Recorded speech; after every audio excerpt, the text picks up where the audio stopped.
Hi, my name is Isaac Kaneshwari. I'm speaking for each and everyone. Before I start, I would like to make this clear. I'm not a supporter of any political parties, nor did I do this with an instigation from anyone or any parties. So please do not brand me. I'm a born Singaporean and would like to appeal for help at the time of crisis.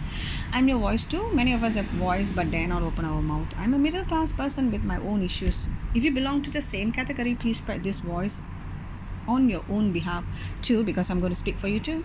Now, I would like to ask Singapore government on the following issues to be tackled.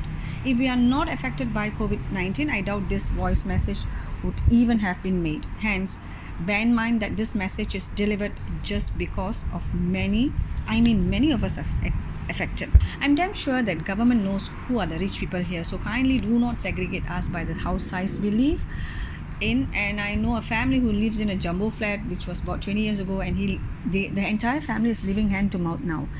Maybe all the private houses shall not be included here. Again, I'm so sorry, it's just a suggestion.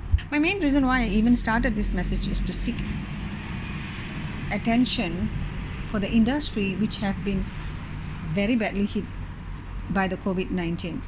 That is the bus drivers industry, who are 100% dependent on tour business. I was a part-time minibus driver. I lost my job and I'm now at home. The sector which is significantly affected, or I can say dying, needs immediate attention. The tourism industry of Singapore has come to a halt. No one can deny this. The minibus drivers are suffering in silence to many reasons, and sadly, most of them are all independent vehicle owners. In the eyes of law, what are they classified as? I want to raise these pointers on behalf of my community and urge the government to look into this urgently. We need vehicle installment reduction or waiver for at least 6 months, family to receive health care, school fees help, grocery vouchers to keep them afloat. Most importantly, the ERP to be reduced for heavy vehicles significantly. This is a killer. HDB car park season parkings to be waived or reduced too, and the vehicle installments to be reduced or waived. You can appoint a team to look into these areas for these people's needs. This is critical. There is no point that the ministers keep telling that all will be taken care, but in actual fact, this sector goes unseen for a very long time. These people are not categorized under tourism business. Why? Where do they fall under them? They largely cater to the tourists who streams into Singapore. The survivorship is deeply shaken. Some even have lost hope of leaving. I beg and humbly urge the government to look into the people of this industry immediately. We will not die of COVID-19, but may die of stress and fear of cost that we may have struggles to tackle.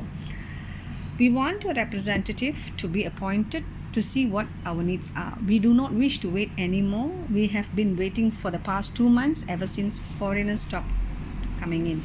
Many of us only eating one meal or so to provide for the families who believes that we will not forsake them. This above appeal is for the entire minibus drivers, coach bus drivers, grab drivers, private hire bus drivers, car drivers, and many more limousine services and so on. We want you to waive our home utility telecom bills for at least 3 to 6 months, rental houses to have rental waiver for 3 to 6 months, HTB to reduce the cash repayment for those who are paying cash, car installments, bank loans, and many other financial commitment people have, and NTUC to provide necessary groceries to all the households for the least 3 months or 6 to those who are need in this period. I know that many families are receiving them now. If you think this is not possible, then I have a question to ask. Where are all our reserves? We don't want billion-dollar zoo or night safaris or casinos here. We want our own citizens to be fed. This is only till the situation gets better. Ministers can reduce pay. Why ask the ordinary employees to take unpaid leaves? Are Singapore airline staffs paid more than our ministers? The transport fares to be reduced. The other day I got shocked when the bus driver told me that it's going to cost me $1.70 for just 3 bus stops. When my card was swiped and showed red, so he insisted I pay cash, so I had to pay $1.70 for just 3 bus stops. This is ridiculous.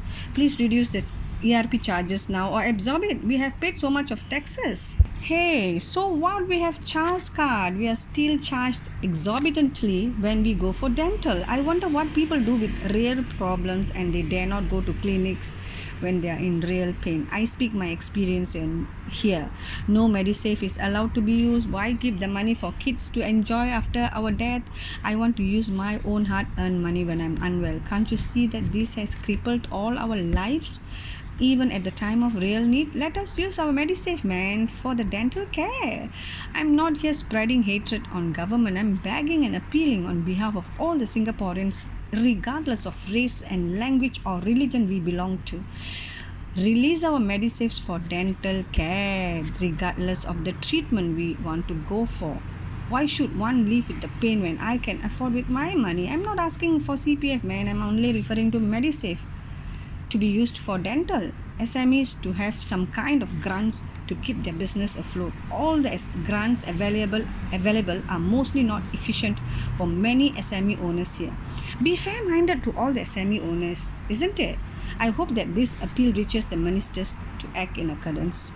We want to be treated like the first-class citizen in our own country. That's all. When Canada, Australia, and other countries can, why not Singapore? I sincerely thank our ministers concerned who would handle this message with great urgency, and I thank every Singaporean who stand by my message. Thank you.